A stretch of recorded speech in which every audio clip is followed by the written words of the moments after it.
Esta mañana estábamos hablando de Nehemías y esta tarde vamos a hablar de Nehemías otra vez. Otras cosas diferentes a las que hemos hablado esta mañana. Aunque hay cosas en común, por supuesto, pues estamos hablando de la misma persona. Nehemías, alguno que era algo desconocido para algunos, pues espero que ya después de los que han estado esta mañana y los que están ahora esta tarde, sea alguien más cercano. Yo no sé si es un buen nombre para aquellos que están esperando tener algunos hijos y demás, puede ser una sugerencia. No sé si conocéis a muchos Nehemías en vuestra vida. Yo creo que no conozco a ninguno excepto al de la Biblia, pero seguro que tiene que haber alguno. Nehemías, un nombre tan bonito que significa consolación.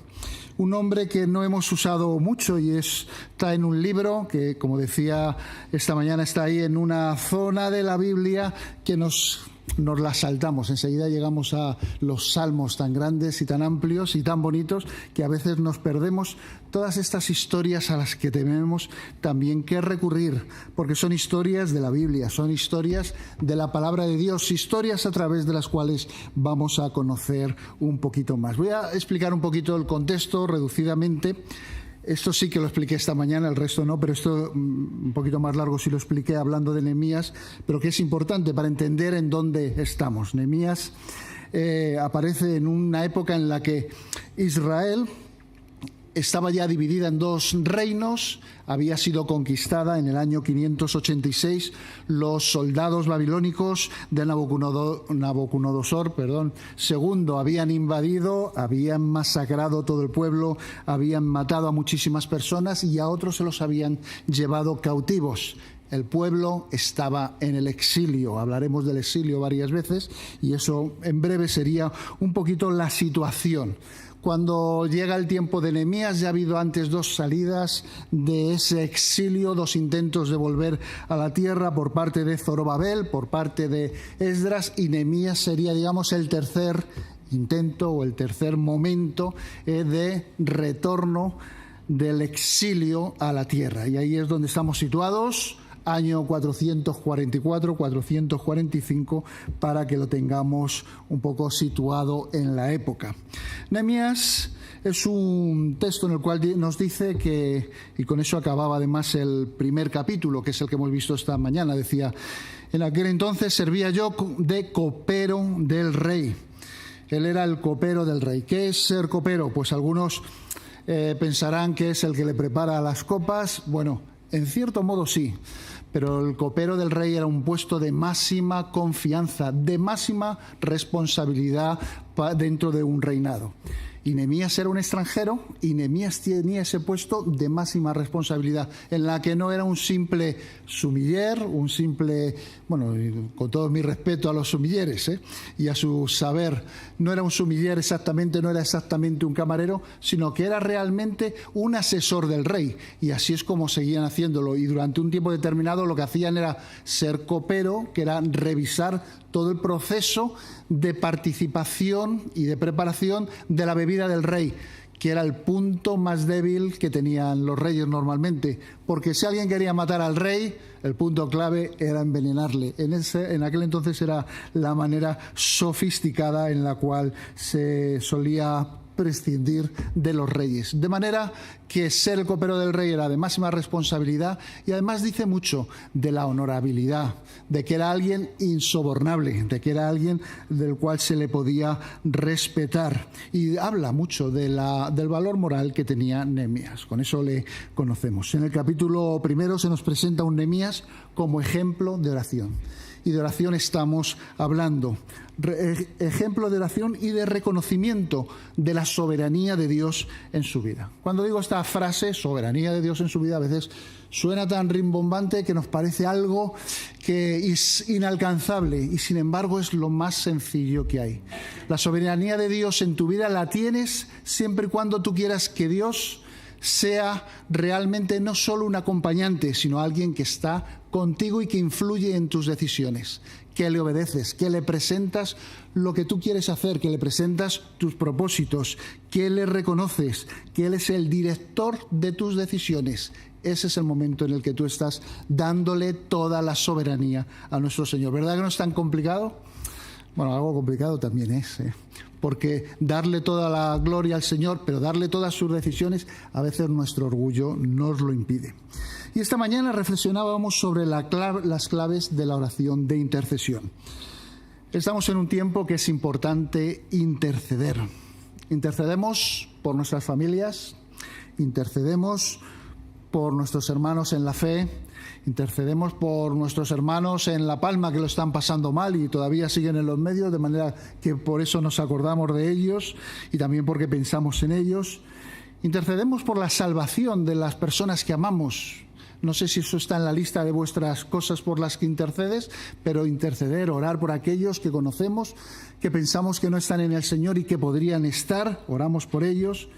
Oramos e intercedemos por nuestro futuro, por el futuro de los que nos preocupan, por nuestros proyectos. Estamos a 1 de año y es el momento ideal para tener nuevos proyectos, y por esos proyectos es también por los que intercedemos, por la gente que nos rodea.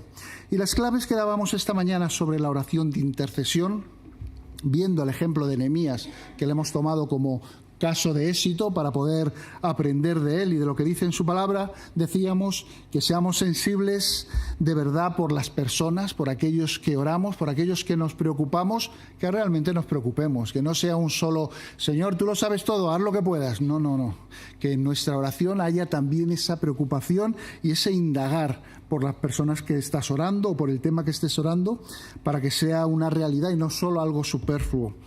Decíamos que reconozcamos en que en Dios todo es posible, descansemos en Él, pues le conocemos y sabemos que en Él sí hay poder, y así lo vemos en su palabra. Por eso es importante trabajar en ella, que nos acerquemos a Él desde el arrepentimiento. Si te acercas a Dios, verás su santidad y tendrás que reconocer cómo eres y qué eres, y en ese acercamiento debes arrepentirte también y acercarte a Él, no porque nuestro Dios quiera oír tus problemas o tus pecados, sino porque realmente tú necesitas presentarlos y que en Él sean perdonados.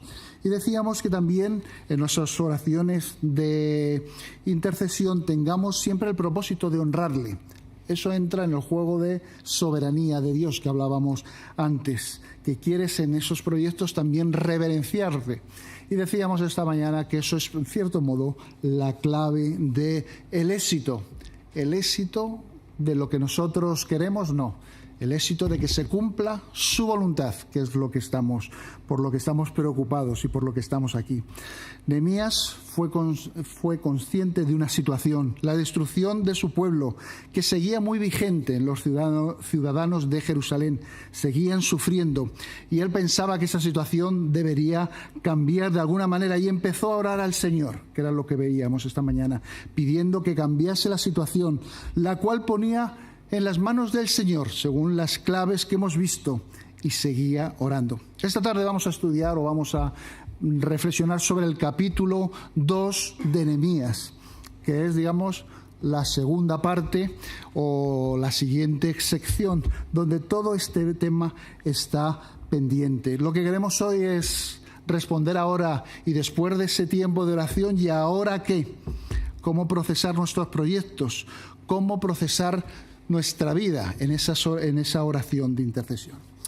Leeremos en el capítulo 2, de los 10 primeros versículos, y dice así, porque oigamos toda la historia. Sucedió en el mes de Nisán, en el año 20 del rey Artajerjes, que estando ya el vino delante de él, tomé el vino y lo serví al rey. Y como yo no había estado antes triste en su presencia, me dijo el rey: ¿por qué está triste tu rostro? Pues no estás enfermo, no es sino quebranto de corazón. Entonces tuve un gran temor y dije al rey: viva el rey para siempre. ¿Cómo no ha de estar triste mi rostro cuando la ciudad, casa de los sepulcros de mis padres, está desierta y sus puertas consumidas por el fuego? ¿Qué cosa pides?, preguntó el rey. Entonces oré al Dios de los cielos y le respondí: si le place al rey y tu siervo ha hallado gracia delante de ti, envíame a Judá, a la tierra de los sepulcros de mis padres, y la reedificaré.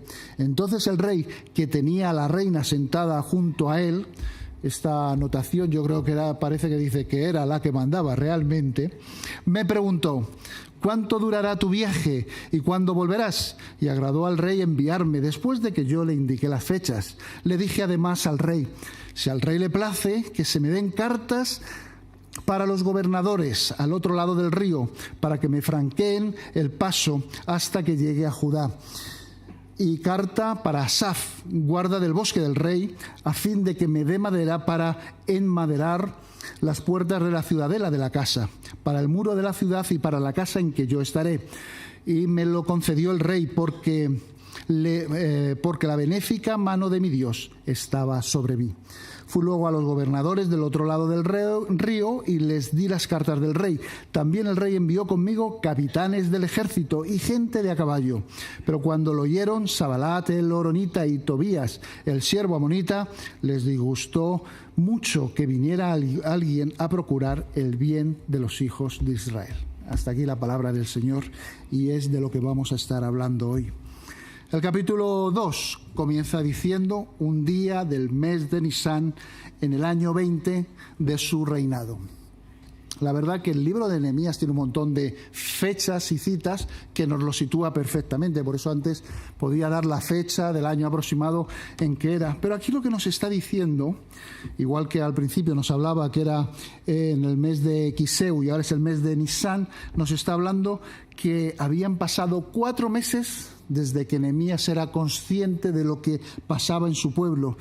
Era 4 meses desde que él empezó a interceder. 4 meses de oración en espera. ¿Qué os parece 4 meses? 4 meses orando por un proyecto que quieres hacer. ¿Os parece mucho tiempo? 4 meses en los que estás pensando en el proyecto, en los que estás poniéndolos delante del Señor, que se lo presentas, que le das una vuelta, que le das otra, que buscas su dirección. 4 meses os parece demasiado.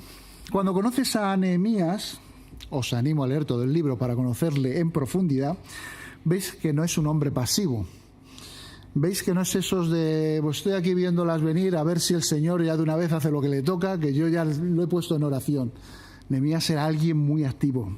No vamos a ver el capítulo 3, pero si le veis cómo distribuye el trabajo, eso es un buen capataz. Cómo organiza a la gente, cómo la distribuye el trabajo, les pone en marcha, le da las secciones. Pero si vais al capítulo 4 y veis que tiene a los obreros con una mano la lanza por si viene el enemigo y con la otra la paleta del albañil, os dais cuenta que no es un hombre que pierde absolutamente el tiempo y que no hay nada que le pare. Sin embargo, aquí vemos la clave que nos está dando en la oración. Estuvo 4 meses en oración, en comunicación con Dios, en intercesión, desde luego que realizando una gran actividad. Y es que hay cosas que necesitan cocinarse en oración para que salgan adelante. Esperar en el Señor no es un tiempo perdido. Me imagino a Nehemías quizás un poco ansioso al principio, no sé si un poco desesperado inclusive, pensando en cómo ayudarlos a los que estaban en Jerusalén y cómo decírselo al rey, porque esa responsabilidad que él tenía implicaba también estar con él. Pero desde luego me lo imagino en una actitud de oración constante. Y es que la oración nos ayuda a ver cómo será posible el resultado, a elegir el momento de la presentación del proyecto, a pensar cómo ejecutarlo, a razonar si la petición que él tiene delante del Señor es lógica o es una locura, o está en la voluntad de Dios. Insisto, esperar en oración en el Señor no es un tiempo perdido, sino más bien es un tiempo realmente bien invertido. El segundo punto es que confiar en el Señor es parte del proceso. El texto sigue diciendo: mientras le servía vino, el rey me vio triste y me vio tan triste que me preguntó: ¿te veo triste? ¿Qué te pasa?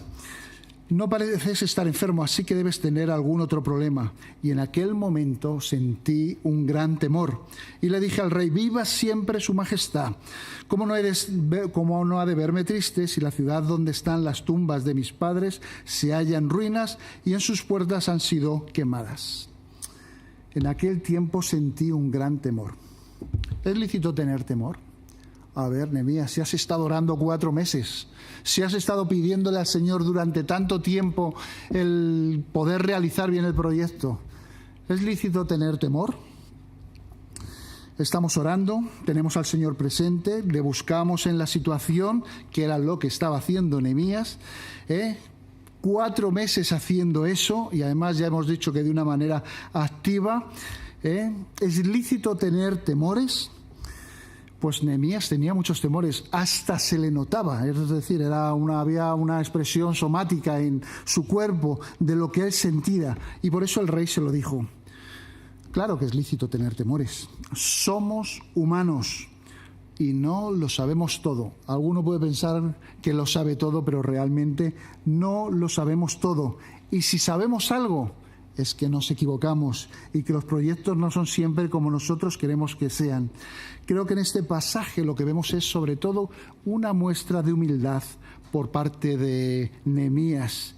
Y tener temor es normal. Lo que pasa es que reflexionando de este texto me venía a la mente Filipenses 4:13, que hemos aprendido desde pequeñitos en la escuela dominical. ¿Quién me lo dice? Para los de internet que no lo hayan oído, todo lo puedo en Cristo que me fortalece, ¿no? Estamos acostumbrados a decirlo con esa fuerza. Lo hemos dicho muchas veces, todos los niños saben, todo puedes. En algunas iglesias lo dicen todos a grito. Yo lo siento mucho, pero hay que estudiar bien dónde está ese texto en la Biblia. Está en Filipenses. Está dicho por una persona que no está diciendo, todo lo puedo en Cristo que me fortalece y por eso voy a hacer algo extraordinario. Pablo no está en esa situación. Si ves el texto, Filipenses 4, si te lees el libro, la epístola a los Filipenses, verás que no hay algo extraordinario en lo que va a hacer a partir de ahora Pablo. Por si alguno no lo sabe, Pablo estaba en la cárcel. Se cree que estaba exactamente en Roma, que era en la cárcel, digamos, más light de las que estuvo, porque las anteriores eran de esas en las que nadie quiere estar. Pero en Roma le dejaron estar prisionero en un piso de alquiler con un centurión en la puerta. Todo lo puedo en Cristo que me fortalece, hasta salir fuera y cargarme, saltar por encima del centurión y escaparme. No está eso en el sentir de Pablo. Pablo no está contándolo así. Y la verdad es que este texto a veces nos juega malas pasadas, porque realmente en el Señor hay poder, yo lo creo, y por eso estamos hablando de la oración de intercesión. Pero este texto no tiene nada que ver con ese sentimiento. No es una frase de propósito de hacer cosas, sino que en el contexto lo que podemos ver que es la conclusión de una vida dura, una vida de sufrimiento, una vida en la cual está expresando que esa fuerza, la fuerza de Cristo, es la que le ha permitido tomar decisiones y la que le ha protegido a lo largo de su vida. Pablo estaba ahí encerrado en un momento en el que está dando gracias a Dios por una ofrenda solidaria, reconociendo la empatía de los filipenses que se habían preocupado por él y que tenían esa preocupación, perdonad la redundancia, por todo lo que le pasaba a Pablo. Y la iglesia de Filipos estaba preocupada realmente por él. La próxima vez que oigamos este texto, entendámoslo como una acción de gracias, que eso es lo que hay en ese texto. Acción de gracias y un reconocimiento de la providencia que hay sobre nuestra vida. No es un ancla de fuerza para lanzarse, que también se puede utilizar así, pero no es eso lo que hay en el texto bíblico, sino lo que hay es gratitud por todo lo que había vivido Pablo. A pesar de lo que había pasado, a pesar de todo, se había mantenido en la fe, porque todo lo puedo en Cristo que me fortalece. Ese es en sí el sentido. Tengamos esto en cuenta. Luego, siguiendo el hilo por donde íbamos, es lícito tener temor. Es lícito. Nehemías sabía que lo que quería hacer implicaba un cambio en la política del gobierno de los persas y, sobre todo, la salida de su zona de confort. Nehemías tenía un puesto bueno, Estaba en un sitio ahí en la corte, preocupado por las cosas importantes del rey, pero también por otras cosas más menudas. Un puesto, digamos, de esos llamemos envidiable, ¿no? Cómodo y seguro, aunque tuviese sus responsabilidades. Pero aquí a Nehemías está dando un paso que le va a sacar de su zona de confort, de esa situación que puede estar vinculada a un lugar, que puede estar vinculada a su pensamiento o a su manera de vivir, en la cual él hasta ahora no tenía este sentido del riesgo que va a tener a partir de ahora.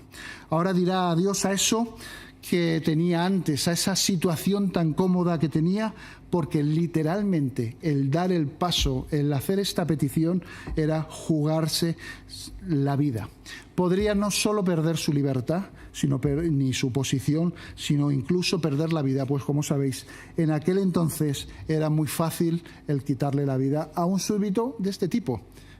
Pensar que para ellos era un extranjero acomodado.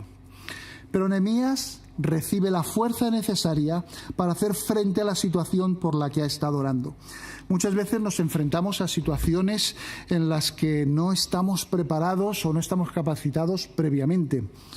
Entrevistas de trabajo, vamos a tener nuestro primer hijo, vamos a cambiarnos de casa, perdemos situaciones económicas, ahí tenemos una nueva relación. Nos enfrentamos a cosas para las cuales no estamos preparados. Oscar Wilde decía que no existe una segunda oportunidad para una primera impresión y hay que también todo ese tipo de cosas prepararlas para tener eso, para estar preparado.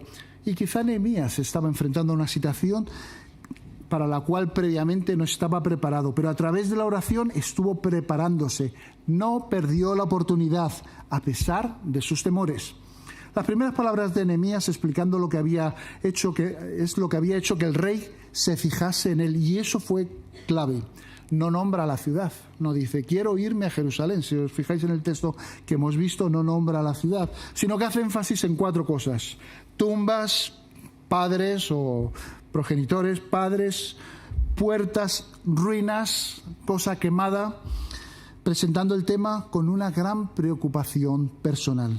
Con esas referencias está diciendo, no es un tema de política al cual el rey se hubiese molestado y hubiera sido más difícil entrarle, sino que es un tema de familia, es un tema de orígenes. Ese es el tema que a él le trastorna. Por lo que el rey le pide explicaciones, se preocupa por lo que está haciendo, y en la respuesta de Nehemías hay una consulta previa. Versículo 4. ¿Qué cosa pides?, preguntó el rey. Entonces oré al Dios de los cielos y respondí, dice, luego vamos con el resto, dice Nehemías. El discurso previo ha estado bien pensado. Tumbas, padres, puertas, ruinas, provoca que el rey le pregunte. Es el momento de la verdad, de plantear la solución, de hacer la propuesta. La oración de Nehemías en estos 4 meses era para interceder por su pueblo y buscar en el Señor qué era lo que tenía que hacer él. Antes de contestar, el versículo 4 dice, entonces oré al Dios de los cielos. Nehemías sabía la importancia del tiempo de oración previo, esos 4 meses a los que hemos hecho alusión antes. Y antes de contestar, vuelve a orar. Pero no entendamos esto como una fórmula mágica. Yo no creo que fuese el rey, voy a contestarte, espera un momentito que voy a hacer una oracioncita y ya todo solucionado. No es ese el sentir que hay. Lo que hay cuando lo estás viendo es que lo que hay es ese espíritu de unión con el Señor, ese estado constante de oración con el Señor. Y por eso, en ese momento, cuando va a hablar, él se siente libre de poder consultar. Esto no es una fórmula mágica de oro al Señor y así se cumple. Más bien lo que nos está hablando de ese estilo de vida, de ese tipo de pensamiento, de estar siempre con el Señor presente, de buscar su dirección en cada paso que vamos a dar. En esa oración Nehemías demuestra la confianza que tiene en la oración, y el Señor nos ha dado este medio para llevarnos a los recursos necesarios. En este caso también vemos la eficacia de la oración, en cuanto que en pocos minutos después llegan las palabras que precisamente Nehemías necesita decir. El discurso exacto y sin titubear hace y emite, ¿no?, con ese proyecto claro. Si le place al rey y tu siervo ha hallado gracia delante de ti, Envíame a Judá, a la ciudad de los sepulcros de mis padres, y la reedificaré. Nuestro Dios le ha dado las palabras exactas, llenas de humildad, de objetivo, llenas de propósito. Versículo 6. El rey, a cuyo lado estaba sentado la reina, me contestó: ¿cuánto tiempo durará el viaje? ¿Cuándo volverás? Yo le indiqué la fecha y él aceptó dejarme ir. Además, le dije que, si lo estimaba conveniente, se me diera una orden por escrito dirigida a los gobernadores al oeste del río Éufrates, para que me dejaran pasar libremente hasta llegar a Judá, y otra orden escrita para que Asaf, el guardabosques del rey, me diera madera para recubrir las puertas de la ciudadela del templo, la muralla e incluso la casa en donde yo viviré. Y el rey me lo concedió todo, porque yo contaba con la bondadosa ayuda de mi Dios. Alguno pensará que Nehemías ya se estaba pasando. Una cosa es pedir permiso para ir a un sitio y otra cosa es ya pedir lo que estaba pidiendo. Vamos por pasos y vemos que en esos 4 meses de oración, de intercesión, Nehemías ha estado preparando el plan, dándole forma al proyecto, y por eso puede dar una fecha concreta, lo cual era muy importante porque daba concreción, daba realidad al viaje que iba a hacer. Pero no solo eso, sino que tiene la capacidad de pedir cosas que eran de ayuda para el viaje, cosas imprescindibles que sin ellas no podría haber hecho el viaje con éxito, lo que llamamos salvoconductos y recursos. La verdad es que a veces nos cuesta pedir ayuda a otros. Esa ha sido la experiencia, además, de mucha gente y de muchas iglesias, y que solamente hemos confiado en lo que el Señor va a proveer de nuestros propios recursos. Pero ahora vemos, la verdad, que es un caso diferente, y es a través de los recursos que le provee precisamente al rey Artajerjes que es posible la misión. Si decimos que confiamos en la soberanía de Dios, si decimos que Él es el que va a proveer para todo, a lo mejor implica que a veces provea los fondos que Él quiera y de la manera que Él quiere, de los fondos que a lo mejor no esperamos. Y igual, como hizo Nehemías, tienes que aceptarlos, y tienes que aceptarlos con humildad.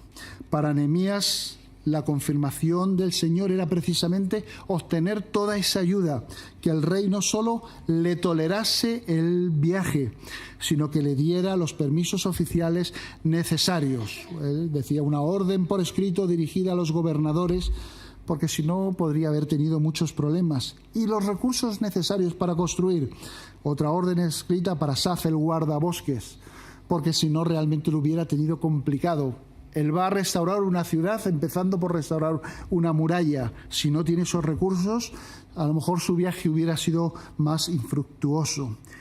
De esa madera no podría olvidarse, y además era necesario para hacer la obra. La verdad que esto de recibir ayudas, permitirme decir gubernamentales, porque aquí lo que está es el gobierno apoyando exactamente la obra del Señor, entenderlo así. Es un tema polémico. Hay iglesias que se niegan a recibir recursos del Estado. Hay otras iglesias que viven 100% de ellos, o un porcentaje altísimo. Los bautistas, como sabéis, defendemos el principio de mayordomía bíblica, que implica que nosotros administramos los bienes, recurrimos a nuestros recursos, los administramos según la voluntad de Dios, y también el principio de separación Iglesia y Estado. Y creo que son 2 principios muy importantes y que debemos mantenerlo. Pero también es cierto que no significa que Dios no nos pueda ayudar según su voluntad en ocasiones, proveyendo de otra manera diferente para su misión. Pero nunca eso debe impedir, y debemos caer en una sola palabra, sumisión a ese gobierno, sino debemos hacer énfasis en su misión, separado la misión de nuestro Dios, que nunca debe estar afectada. ¿Qué hacer con la ayuda que Dios nos da? Si es la ayuda que Dios nos da, si realmente estamos seguros con ello, si tenemos confianza con ello, yo creo que igual que Nehemías debemos aceptarlo. Sin embargo, si es algo que pone en tela de juicio nuestra independencia de los gobiernos y la dependencia de nuestro Dios, por supuesto habrá que rechazarla y alejarse de ella. Pero desde luego hay que confiar en nuestro Señor en todo este proceso, porque la confianza del Señor es parte del proceso. Y por último, glorifiquemos a Dios por su favor. Pero la respuesta del Señor no significa que no encontremos oposición. Nehemías estaba convencido de que Dios estaba con él. Lo decía el texto al final del versículo 8. Y me lo concedió el rey porque la benéfica mano de mi Dios estaba sobre mí. Cuando llegué ante el versículo 9, cuando llegué ante los gobernadores al oeste del Éufrates, les entregué las cartas del rey, quien además había enviado conmigo una escolta de caballería, un mando de jefes del ejército. Para cuando supieron esto, Sanbalat, el de Orón, y Tobías, el funcionario amonita, se disgustaron mucho porque había llegado alguien interesado en ayudar a los israelitas. Para Nehemías no hay ninguna duda. El Señor estaba con él. Es quien lo había hecho posible. No solo que le tolerasen, sino que tuviera lo necesario para conseguir éxito en la misión que el Señor le había dado. Nehemías le da toda la gloria al Señor, que es quien ha influido en la mentalidad del rey. Y debemos hacerlo siempre, darle la gloria al Señor, incluso de esas cosas que otros dirían son nuestros éxitos. Nehemías le alaba por esto.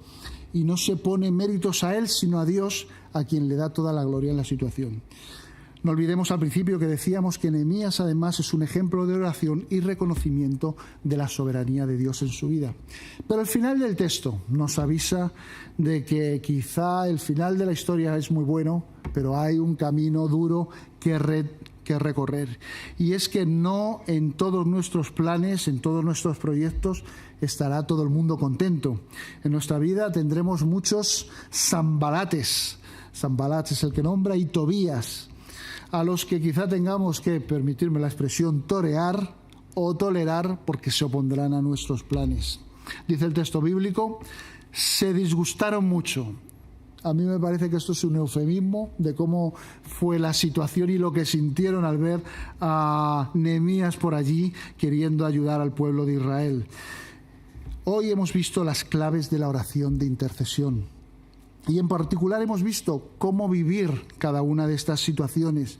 Por eso hemos dicho que a veces toca esperar, que confiar en el Señor es parte del proceso, que glorifiquemos a Dios por su favor, pero que la respuesta del Señor no significa que no haya oposición.